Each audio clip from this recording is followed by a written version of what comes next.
Olá! Seja bem-vindo, seja bem-vinda, meu amigo reparador, minha amiga reparadora, ao nosso canal TV Reparação Automotiva. Estamos aqui direto dos estúdios da Flex Company com mais um podcast especialíssimo para você. Estamos recebendo Marcos Massal Osako, ele que é diretor de vendas e produtos da Hella. Seja bem-vindo, Marcos. Um prazer enorme ter você aqui para conversar com a gente um pouco sobre a história da Hella aqui no Brasil, que está completando 10 anos, né? Bem-vindo, Marcos. Pois é. Obrigado, Edson. Boa tarde a todos aí. É um prazer estar podendo falar com todos vocês aqui. É uma honra, né, poder compartilhar um pouco dessa nossa história. Como você falou, a gente está fazendo 10 anos esse ano aqui no Brasil. No Brasil é uma história muito recente, mas é uma empresa aí já mais que centenária, né? A gente, né, começou em 1899 na Alemanha. Então esse ano a gente faz 125 anos no mundo, né? Certo? No Brasil é somente 10 anos, eu acho que foi talvez a última multinacional, né, grande multinacional a vir para o mercado brasileiro. E graças a Deus aí, com o apoio de todos aí, a gente tem conseguido crescer e está cada vez mais presente nesse importante mercado. Agora, e você? Há quanto tempo está nesse mercado de aftermarket, o mercado automotivo de uma maneira geral? Olha, no mercado de aftermarket eu tô há mais ou menos 24 anos, né? Eu comecei há mais de 20 anos atrás. Comecei trabalhando numa empresa de promoção, né? Eu era promotor de vendas, trabalhei, né, pela Metalúrgica Caixadec, nesse caso. Meu trabalho era basicamente visitar oficinas mecânicas, não só na Grande São Paulo, mas também pelo interior, e depois eu tive a oportunidade de também visitar algumas fora do estado de São Paulo. Posterior a isso, eu me juntei com o pessoal da NGK, né, onde eu fiquei quase 9 anos lá. Comecei como promotor de vendas e fui crescendo até a parte de supervisor de vendas. Depois da NGK eu saí, rapidamente tive uma passagem pela Mangels, que é um fabricante de rodas, Sim. né? Fiquei pouco mais de um ano lá. Depois eu recebi um convite da Federal Mogul, que depois se juntou com a Monro e tornou-se o Grupo Drive e tal, mas na época ainda era só Federal Mogul. Fiquei lá até 2014 e foi quando em 2014 eu vim para a Hella. Aí você veio para a Hella para iniciar essa fase, então, do aftermarket da Hella no Brasil. Exato. E tem até um fato engraçado, Certo. porque eu me lembro muito bem que foi em 2013, um headhunter me ligou perguntando se eu queria participar de um processo para uma empresa multinacional que estava vindo para o Brasil e tal. E eu já tinha conversado com alguns headhunters, né? E apesar de conhecer bem também o mercado, a gente bateu um papo de uns 5, 10 minutos e no final ele falou: Olha, eu já vou abrir a empresa para você, só para você saber mais ou menos quem é. E ele falou, né? Ah, é a Hella. E perguntou: Você conhece a Hella? E eu falei: Olha, eu ainda não conheço a Hella. Ele falou: Não, então fica tranquilo, porque quase ninguém conhece mesmo. Dá uma olhadinha no site e eu vou marcar uma reunião, né, na próxima semana com o pessoal de fora, um alemão, enfim, que estava coordenando esse projeto. E aí a gente começou. E o interessante por quê? Porque assim como eu não conhecia a Hella há 10 anos atrás, quase ninguém no Brasil conhecia. Era uma ou outra pessoa, principalmente aqueles mais apaixonados, alguns nichos de mercado que lembravam da Hella, principalmente por causa daquele farolzinho que ia no Fusca, né, Sim. com a capinha branca, escrito Hella e tal. Então, ou eram profissionais que tinham essa saudosa lembrança, ou realmente o pessoal não conhecia. Então, era começar, né, o trabalho de uma marca praticamente do zero. Então, foi bem interessante, foi bem legal. E atualmente, como é que está dividido os negócios da Hella aqui no Brasil? Ela só está atuando no aftermarket ou também atua direto para a montadora? Não, aqui no Brasil a gente tem os dois segmentos, inclusive a gente tem uma fábrica aqui no Brasil, fica em Indaiatuba. Essa fábrica foi fundada em 2016, né, um pouquinho depois.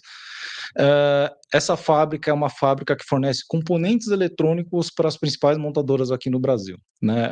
Componentes eletrônicos são alguns módulos, alguns sensores muito específicos. E lá também está o nosso centro de distribuição, onde a gente mantém nossos produtos para o mercado de reposição, para o aftermarket, para atender todo o mercado brasileiro. Então, hoje a gente tem esses dois segmentos aqui. E essa linha de produtos que atende o aftermarket, né? Hoje você tem mais ou menos aí uma média de quantos códigos? Como é que está dividida essa linha de produtos? Olha, hoje a gente tem quase 850 SKUs, né? Eu diria que em quantidade de SKU a gente tem mais ou menos uns 200 focados na linha de iluminação. Tem mais uns 200 também focados na linha de lâmpadas, inclusive lâmpada que é o nosso carro-chefe, né? Desde o começo, a gente começou iniciando com esse produto, até por ser um produto universal, né? A aplicação de uma H4, H7 é igual aqui, ou igual na Europa, ou igual em qualquer lugar do mundo. Temos como benefício, inclusive, essa variedade, né, de produtos, principalmente no mercado de lâmpadas. Hoje, eu arrisco a dizer que, sem dúvida nenhuma, a nossa empresa é o que tem o portfólio mais completo. A gente tem lâmpadas, óbvio, da curva A, B, mas a gente também tem lâmpadas de curva Z, que vende 100, 200 peças por mês, mas temos esse produto para atender o reparador que, evidentemente, precisa, né? Ele não escolhe qual carro ele vai reparar. Sim. Além disso, também, de uns anos para cá, a gente também começou a incrementar algumas outras famílias de produto. Então, entramos muito na linha de alternador e motor de partida. Recentemente, a gente lançou a linha de bobinas de ignição, que tem vindo muito bem, por sinal. Alguns sensores da família mais voltado para o mercado pesado, principalmente para o sistema de escape Euro 5 e Euro 6, como, por exemplo, o sensor NOx, ou sensor de NOx, ou sensor Arla, como o pessoal tem falado aí. São produtos que têm agregado bastante aí dentro do nosso portfólio e nossa rede de distribuição tem abraçado muito bem esses lançamentos que a gente tem feito, conseguindo colocar com bastante velocidade, inclusive, esses produtos no mercado de reposição. E essa rede de distribuição de vocês hoje em dia atende o país todo? Sim, sim. Nós temos, graças a Deus, aí distribuição de norte a sul, né, os principais distribuidores aí, que todos eles trabalham com o nosso portfólio. Então, hoje a gente, né, depois de 10 anos, conseguimos isso. No começo, óbvio, não era assim. Certo. No começo a gente tinha uma dificuldade enorme de redistribuição, né? Porque você chegava para um distribuidor com um produto novo, uma marca nova. Alguns distribuidores até conheciam, né? Como eu falei, esse saudoso farolzinho redondo, mas não tinha a mínima ideia do quão grande é a Hella. A linha que vocês têm de produto, né? E mesmo a história, né? Porque a história da Hella também é muito legal. Eu mencionei, né, no início, a gente começou lá em 1899, foi a primeira empresa que desenvolveu o primeiro protótipo de um farol, que era uma vela com refletor atrás usado em charrete. É verdade. E depois, tudo que foi de inovação tecnológica na linha de iluminação, então o primeiro farol elétrico, né, o primeiro farol que se troca a lâmpada, porque antes você tinha um farol que se queimasse o filamento da lâmpada, você tinha que trocar o bloco inteiro. O bloco inteiro. O pessoal chama de silibim, né? Até mais recente, para a linha de xenon ou para a linha de LED, full LED, né? Todas essas tecnologias na área de iluminação foi a Hella que introduziu no mercado. E tem muitos outros produtos também que a gente tem no carro hoje em dia que quem introduziu ou quem desenvolveu fomos nós. E essa história, há 10 anos atrás, ninguém contava. Né? A gente estava começando a contar essa Sim, há sem 10 dúvida anos nenhuma. atrás. Agora, assim, uma curiosidade, né? Eu conheço, por exemplo, né, executivos que começaram aí a implementar marca no Brasil no que diz respeito a aftermarket, né? Que ele chegou, por exemplo, até a presidência, mas quando ele começou a implementar a coisa, ele mesmo colocava o produto, né, no porta-mala do carro dele, né? E ia levando para apresentar para os clientes. Você chegou a fazer isso? Foi quase isso, viu? Foi quase isso. Eu não tive que colocar no meu porta-malas propriamente dito, mas foi algo muito parecido, né? Graças a Deus também, quando eu comecei na Hella em 2014, já conhecia muita gente do mercado que me ajudaram, né, na introdução dessa marca. Primeiro com a nossa equipe de vendas, né, que a gente trabalha até hoje com representantes de vendas, que nos ajudaram muito nessa parte de divulgação. Então, esse trabalho de eu ter colocado no meu porta-malas não aconteceu, Não mas nossa aconteceu. equipe de vendas fez. Eles fizeram. Colocou o produto no porta-mala, levava lá na mesa do nosso distribuidor e falava: você conhece essa linha? Conhece essa empresa? Conhece essa fábrica? E aí, quando começava a contar a história, aí a reação era sempre assim: nossa, mas eu não sabia que a Hella era tudo isso. Nossa, eu não conhecia a Hella desse lado, eu só conhecia uma pequena parte da história. Mas teve isso sim, tem fatos assim bem interessantes da gente começar saindo logo de manhã cedo, batendo de porta em porta alguns distribuidores aí no interior do Brasil inteiro aí, e assim, para cada 100 vezes que a gente falava com alguém, era 99 nãos para um sim, né? Então foi algo também que a gente teve que persistir bastante, principalmente nossa equipe de vendas, eles tiveram que se manter por muito tempo motivados, né? Sim, Porque qualquer um da área comercial que ouve muito não se desmotiva. sim, sem dúvida Né? nenhuma. O nosso trabalho era justamente mostrar para eles, olha, apesar de a gente estar escutando tanto não no começo, daqui a pouco as coisas vão prosperar, é só uma questão de tempo. O mercado tem essa questão de maturação ainda, de acostumar com uma ideia nova. Né? O nosso mercado brasileiro, ele é razoavelmente fechado, né? É difícil você entrar com uma marca e se manter. Né? A não ser que você entre com uma estratégia muito agressiva, talvez, com preço ou algo assim, o que não sustenta a curto, Sim. médio e longo prazo, mas caso contrário, é um mercado assim com bastante dificuldade de entrada de marcas novas. Não é um mercado tão aberto que tal assim, nossa, quem chegar e bater na minha porta, eu vou experimentar, eu vou ouvir, eu vou testar. Não, pelo contrário. Mas graças a Deus, de novo, com bastante persistência aí da nossa equipe, a gente conseguiu aí ter excelentes resultados aqui no Brasil. E penso eu que, né, determinadas situações, quando você fala em produto, todo mundo pensa, ah, não, mas eu vou pegar o mais barato, né? Eu vou procurar o mais barato. Mas, a partir do momento que você explica que ele não é o mais barato, porém a qualidade dele é muito melhor, se passa a ver com outros olhos, Nossa, né? Se passa a ver com outros olhos e às vezes o cliente sabendo disso, né, independente se é o consumidor final, ou o distribuidor, ou o lojista de autopeças, ele sabendo disso, ele não esquenta muito a cabeça com o preço, não, mas ele quer fornecer para o cliente dele um produto de qualidade, né? É assim que a coisa funciona, né? ah, não, com certeza, Edson. Eu acho que o mercado ele é interessante por alguns pontos, né? Todo mundo fala, ah, preço é importante. É lógico que o preço é importante.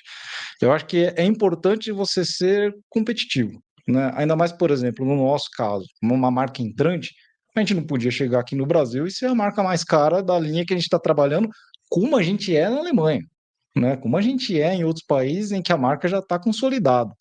Então, aqui a gente precisou nos posicionarmos de forma competitiva, mas de longe nunca fomos a marca mais barata e a gente não vai conseguir ser. No entanto, eu acho que principalmente para o reparador, né, a marca mais barata normalmente sai cara. E eu acho que, graças a Deus, eu percebo que o reparador tem notado isso claramente. Né? Eu lembro, há, sei lá, 20, 25 anos atrás, quando começou a ter aquela avalanche de importação de produtos de marcas XPTO, de qualidades que, enfim, eram questionáveis, mas com preço lá embaixo, houve uma procura muito grande, porque a diferença de preço era gritante. Você comprava produtos por um terço do preço do que você estava acostumado a comprar. No entanto, eles perceberam que esse produto dá muito retrabalho. E o retrabalho para o mecânico é o pior prejuízo que ele pode ter. Né? Ele pagar muito mais barato para daqui a uma semana, um mês, o dono do carro voltar reclamando com ele, olha, o problema ao qual eu trouxe meu carro, você não resolveu, ele voltou a aparecer, é catastrófico. Eu senti isso na pele. Em 1998, queimou uma lâmpada do meu carro. Eu mesmo fui fazer a troca, né? Na época eu não trabalhava ainda no setor, tá? Porque eu comecei a trabalhar no setor em 2001. Aí fui numa loja de autopeças, né? Levei a lâmpada, uma lâmpada zero. Ele falou: ó, tem essa daqui que na época custava R$ 5 e tem essa outra que custa 15. Falei, me dá de 5. Adivinha se uma semana depois não foi lá comprar de 15. Pois é, pois é. Isso você falando, sendo você o dono do carro. É, Agora imagina o reparador, que na maioria das vezes, né, a grande maioria das oficinas no Brasil não tem aquela baita estrutura com 30 elevadores, 40 profissionais, que se chegar mais um cliente lá, ele simplesmente atende porque tem 20 mecânicos lá na fila só para atender quem está para chegar. A maioria são empresas de médio e pequeno porte. Então, ele está com o elevador lá ocupado por estar refazendo um trabalho que ele fez no passado e que obviamente ele não vai poder cobrar de novo do cliente, porque o cliente está maluco com ele, que o problema inicial não foi resolvido, é um problema muito grande para o mecânico. Então ele precisa, né, oferecer um serviço de confiança. E nem só a mão de obra, né? A mão de obra, mas o produto. Não adianta o mecânico ter uma mão de obra extremamente especializada e colocar um produto de baixa qualidade. Não vai funcionar. O inverso também, não adianta ele pôr um produto mais top do mundo com baixa qualificação de mão de obra. Não vai funcionar. Sem dúvida Ele nenhuma. vai ter retrabalho. E esse prejuízo aí, eu acho que muitos mecânicos começaram a perceber de um tempo para cá, inclusive monetizar o quanto custa um retrabalho e passaram a investir um pouco mais, porque a diferença em valor muitas vezes não é tão grande. Como você deu o exemplo da lâmpada que você foi comprar. No final você estava falando de uma diferença de R$ 10, né? Que ocasionou você ter que Gastei voltar lá 20. para a loja, comprar um produto bom, né? Mas o tempo que você perdeu e tudo mais não compensou o quanto de valor você economizou. Sem dúvida nenhuma. Agora, né, nesses 10 anos, hoje em dia as coisas estão evoluindo muito rápido, né? Nesses 10 anos, eu acredito que vocês começaram aqui com uma boa linha de lâmpadas halógenas, né? Mas a gente vê que nesses últimos 10 anos está crescendo cada vez mais a utilização do LED. O LED, né? Nos carros premium full LED. Como é que a Hella enxerga esse movimento, né, da gente ter essa transição do halógeno para o LED e como é que isso vai impactar no mercado de reposição? Edson, excelente pergunta isso, porque é um ponto que muita gente nos questiona quase que semanalmente lá na Hella. Alguém liga perguntando sobre isso. São dois pontos. Primeiro e o mais importante, quando a gente fala de tecnologia, né, quando a gente fala de evolução do halógeno para o LED, o LED tem infinitos pontos positivos, né? Além da durabilidade, uma melhor visibilidade, um consumo menor de energia, enfim. O LED é o que a gente tem de, digamos assim, hoje economicamente o melhor que pode ser oferecido. Só que o ponto mais importante que a gente precisa ter em mente é que quando um veículo sai originalmente com um farol projetado para utilizar uma lâmpada halógena, não é recomendável a adaptação em LED. Quando o veículo é projetado para ter um farol em LED, a montadora chega para a gente, por exemplo, e fala: olha, Hella, eu vou lançar esse modelo daqui a 3 anos, ele é dessa maneira, eu preciso que o farol tenha esse design e a tecnologia vai ser um farol LED. Quando a montadora nos diz qual que é a tecnologia que ele quer em termos de iluminação, a gente desenvolve o farol.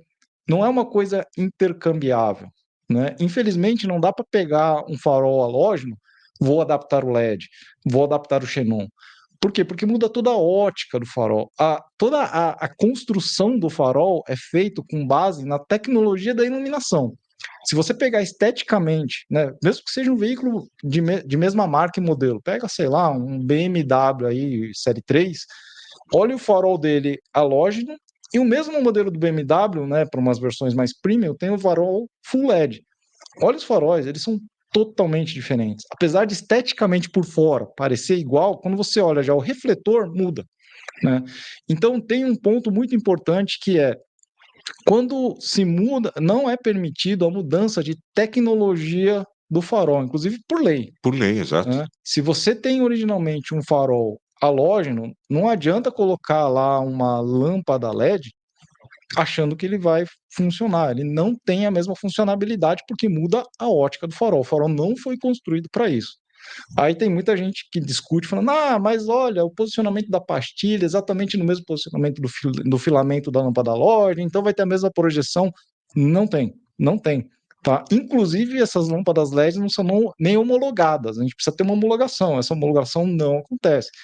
Se você olhar, inclusive, as lâmpadas LEDs que são vendidas no mercado, tá escrito lá, olha, produto para uso exclusivo off-road. Né? Por quê? Porque você, em teoria, não poderia utilizar isso em rodovias pavimentadas, porque ele pode ofuscar Vou a ofuscar quem vista vem do outro lado. que vem sentido contrário. E não é nem culpa é culpa do motorista porque ele comprou essa lâmpada, mas não Lógico. é culpa dele que ele está com farol alto, por exemplo.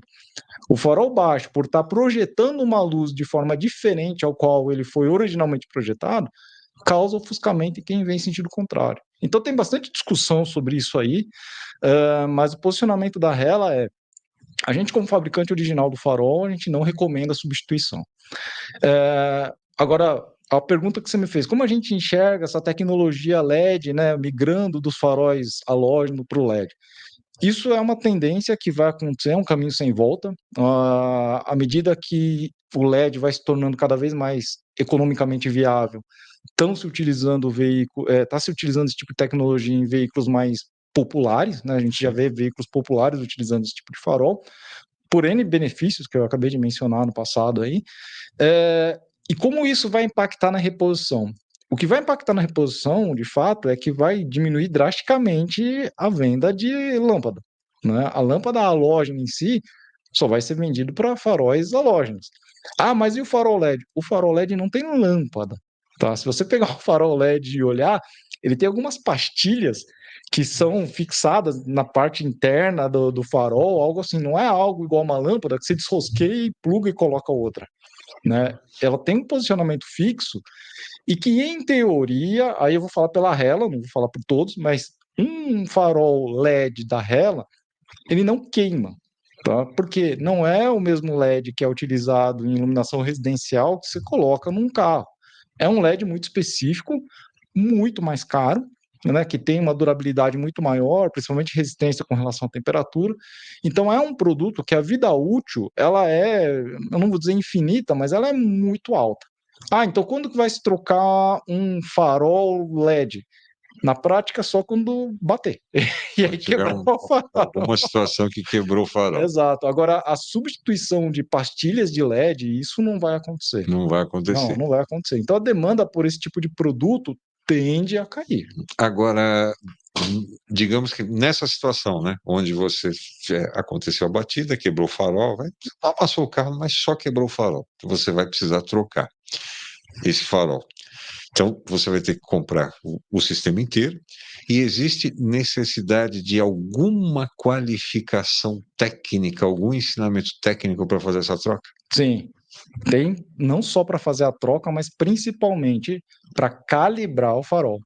A regulagem do farol, né, halógeno, que antes você pegava alguns parafusos e rosqueava ele para nivelar o farol, isso, quando a gente fala em um farol LED, já não vai mais acontecer de forma manual. Vai ter que ter um scanner, já existem vários no mercado que tem isso, para você fazer a calibragem do sistema de iluminação após essa substituição. Então, cada vez mais a mão de obra está sendo especializada. Em muitos casos, inclusive, você precisa informar o módulo do veículo que você substituiu o farol para que ele entenda, resete e aí você consiga calibrar. Então, sim, vai precisar ter muita preparação, eu diria, para poder fazer a manutenção desse tipo de faróis. E a Hella já está preparando os profissionais do mercado para fazer essas substituições? Olha, a gente tem uma equipe, né, que tem trabalhado a nível Brasil várias palestras técnicas, né, junto com principalmente em parceria com os nossos distribuidores, né, a gente tenta da melhor maneira possível alcançar a maior quantidade possível de mecânicos para estar passando esse tipo de dica técnica, né, do que é ideal na hora de fazer uma substituição do farol, do que a gente recomenda na substituição de uma bobina de ignição, né, no caso do sensor NOx que eu falei agora há pouco, Sim. que a gente lançou, muita gente até desconhece essa tecnologia, não sabe muito bem como funciona, então a gente explica como funciona, né, quais são os produtos que estão em todo o sistema de escape, os sensores principalmente, que tipo de manutenção que pode ser feito, quais os diagnósticos que você consegue fazer, inclusive com quais equipamentos. Então, sim, só que o Brasil é muito grande. Né? A Sim. gente também não consegue ter tanta capilaridade para abranger, né, todos os mecânicos do Brasil. Né? A gente tem parceiros como vocês para tentar nos ajudar a atingir boa parte desse público, mas infelizmente o Brasil é muito grande. Então, à medida que o tempo passa, a gente vai tentando abranger cada vez mais, mas assim, sim, se também tiver alguém que tiver algum interesse, basta ligar para ela, entrar no nosso site, entrar no nosso Instagram e pedir, eu gostaria de ter informações sobre isso, gostaria que vocês me falassem sobre esse produto, como que eu faço a manutenção, existe necessidade de calibração, pós-troca, enfim, qualquer tipo de dica, pode contar conosco aí que a gente tem uma estrutura aqui em São Paulo, né, para estar atendendo o Brasil inteiro. Muito bem. Agora, ainda nessa questão da reposição, nós tivemos aí alguns anos atrás uma lei que foi colocada que era obrigatório andar na rodovia com o farol baixo aceso até durante o dia. Pois essa lei ela teve uma atualização, vamos dizer assim, né? Onde passa a ser obrigatório andar com o farol baixo aceso na rodovia, porém só em pista dupla. E agora, a partir do ano 2024, todos os carros que são fabricados, os automóveis fabricados e comercializados no país, sejam eles fabricados ou importados, têm a necessidade de ter o DRL, né, a luz diurna. Isso é uma boa oportunidade para reposição para ela? Ah, não, é. Tanto que em 2016, quando houve essa mudança dessa lei, houve um aumento enorme na procura de lâmpada automotiva, tanto que todos os principais fabricantes, inclusive a gente teve dificuldade de abastecer o mercado porque a demanda simplesmente triplicou da noite para o dia. É, fato é que isso, na verdade, veio da Europa. Né? Por quê? Porque existem estudos na Europa que mostram que, pelo fato de você andar com o farol ligado durante o dia, reduzia em 30% os níveis de acidente. Então, só pelo fato de você ligar o farol, de cada 3 acidentes, um pode ser evitado, né? Por uma atitude muito simples. Por isso que virou a questão do DRL, né? E depois, agora, como você mesmo mencionou, uma obrigatoriedade dos carros estarem utilizando esse produto. É, o que a gente sempre fala, né, que iluminação está muito atrelado à segurança. A segurança de quem está dirigindo e a segurança de todos que estão ao redor. E o DRL, assim como a obrigatoriedade de você usar o farol ligado em rodovias, ajuda a reduzir muito os níveis de acidente. Aliás, não só o DRL passou a ser obrigatório, mas também a lâmpada sinalizadora que fique na lateral, né? Sim. Na lateral, independente de estar no retrovisor ou no paralama, né? Enfim, é obrigado os carros, a partir de 2024, aqui no país, todos eles que são comercializados, ter essa sinalização, que também tem a ver com o mercado da rela, né? Não, sim, é aquilo. A iluminação no veículo é para você ver e principalmente para ser visto. Sim. Né, como você mencionou, os piscas na lateral, sinalização lateral, quem está na sua lateral acabava não enxergando que você estava querendo mudar de faixa. E ainda tem aquela questão do ponto cego, Sim, né, que sem dúvida nenhuma. acaba ocasionando muitos acidentes, principalmente com motoqueiro, que infelizmente não conseguia ver e acabava colidindo. Né? Bom, agora esses é um pouquinho mais complicado, né? Não é só porque ele não consegue ver, não. Às vezes ele faz de propósito, mas tudo bem. Mas você sabe que também, nesse ponto, a Hella colaborou com um sensor que muita gente não conhece, mas também fomos nós que desenvolvemos, que é o sensor ponto cego, que é uma espécie de um radar, né, que eles normalmente ficam nos cantos dos para-choques, e que muitos veículos têm, no momento que você vai dar a seta, se ele identifica que tem alguém chegando, ou um carro ou uma moto, ele dá um aviso sonoro para que o motorista não entre, justamente para evitar esse ponto cego. Né? Então, esse também é um Isso também é um produto produto da Hella. que a gente desenvolveu aí, e a gente fornece já para várias montadoras há anos, né, que colabora muito com essa questão da segurança. Então, falando das coisas que a Hella tem no mundo, né? Então a gente já entra também nessa nova tendência que a gente está tendo aí, o carro 100% elétrico, o carro eletrificado, que é o híbrido, né? Tem o motor a combustão, motor elétrico, se sabe direito ainda qual que é o caminho que se vai se tomar, né? Dizem que, olha, a partir de 2030 não vai se fabricar mais carro com motor a combustão, só carro elétrico, aí uma montadora já tira o pé, fala, não, olha, vamos esticar para 2035, mas enfim, o carro elétrico, o carro híbrido já é uma realidade. E a Hella, como é que está encarando essa realidade? Não, eu acho que você falou a palavra certa. O carro elétrico, o carro híbrido é uma realidade, né? Eu acho que não adianta ninguém aqui querer teimar que isso não vai acontecer, ou pode ser que vá acontecer. Não, está acontecendo e vai acontecer. É óbvio que talvez não na velocidade que estava se prevendo alguns anos atrás, né, como algumas empresas que postergaram né, a extinção do carro a combustão para alguns anos, e principalmente alguns países também que já declararam que falta um pouco de estrutura, né, e eu não estou falando só aqui do nosso país, mas países na Europa que não Sim, têm estrutura para estar atendendo a tal demanda, mas fato é que isso vai acontecer. Né? Em que proporção, acho que ainda é algo discutível, mas que vai acontecer, vai acontecer. A Hella está muito bem nisso. Né? A gente tem N produtos que a gente já fornece para os veículos elétricos, né? Desde os Tesla, muitos anos atrás, como todos esses veículos que estão se tornando cada vez, as montadoras estão utilizando cada vez mais esse tipo de tecnologia. Então, hoje a gente fornece alguns componentes como equipamentos que fazem toda a gestão térmica das baterias e também do veículo, conversores de energia. Esses já são produtos que a gente fornece como equipamento original, né, para muitas montadoras, principalmente lá na Europa, em que a demanda ainda é um pouco maior do que aqui no Brasil.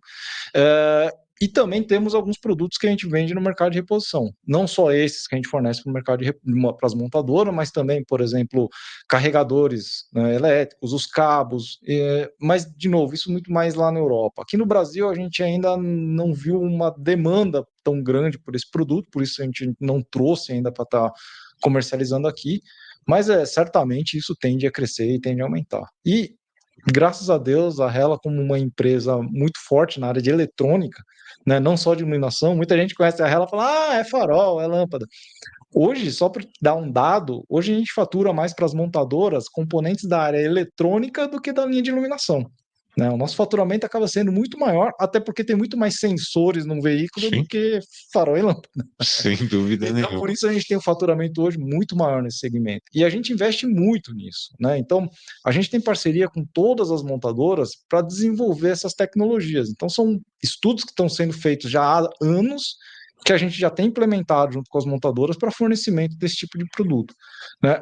Outra área também que a Hella já está atuando, né, mas que ainda não está tão forte, mas são, por exemplo, outros veículos, né, outro tipo de veículos com combustíveis mais naturais, como hidrogênio. Né? Então, isso também é uma tecnologia que a gente vem trabalhando. Então, a Hella é uma empresa, né, que, apesar de a gente falar muito de iluminação, de lâmpada, halógena e tal, é uma empresa que está presente nessas tecnologias futuras. Né? É uma empresa que o reparador, com certeza, vai continuar vendo, né, o nosso logo nos produtos por muitos anos. Né? Não é um produto que daqui a 5, 10 anos vai se extinguir, nunca mais a gente vai ver essa marca, como aconteceram com algumas peças mecânicas. Sim, sim, sim. Né? A Hella não, a Hella está muito presente em todas essas tecnologias aí, e com certeza a gente só tende a crescer nesse mercado. Muito bem. E para os próximos 10 anos, o que você projeta? Olha, para o mercado brasileiro, a gente ainda tem muito espaço para crescer, né? Não só nos segmentos que a gente atua, principalmente na área de iluminação, mas muito nessa parte de elétrico e eletrônico que a gente lançou, né, de 2, 3 anos para cá, onde a nossa participação ainda é pouca comparando com o potencial que existe no mercado. Então, nosso objetivo real, né, eu não estou falando nem daqui a 10 anos, mas nosso objetivo para daqui a 2 anos é dobrar o nosso faturamento. A gente já dobrou o nosso faturamento, né, de 2 anos para cá, comparando com esse ano, e daqui a 2 anos a gente vai dobrar novamente. Então, nossos planos para o Brasil são bem audaciosos, eu diria. O que a gente está tentando também é, de alguma forma ou outra, estar cada vez mais próximo do aplicador. Né? Então, com uma equipe de promotores aí atuando a nível Brasil, para estar visitando e levando informação técnica para os aplicadores, com essas palestras e esses treinamentos que a gente também tem feito em parceria com nossos distribuidores, né? Com as mídias que são especializadas, como vocês aí também, para ajudar a passar esse tipo de comunicação. Então, o que a gente quer é tentar levar cada vez mais informação para o aplicador, porque conforme a tecnologia vai avançando, mais informações o mecânico precisa, né? Sim. Antes, quando você pegava um carro, sei lá, da década de 80, não precisava tanta informação para fazer a manutenção daquele veículo e muitas vezes não precisava nem de equipamento eletrônico.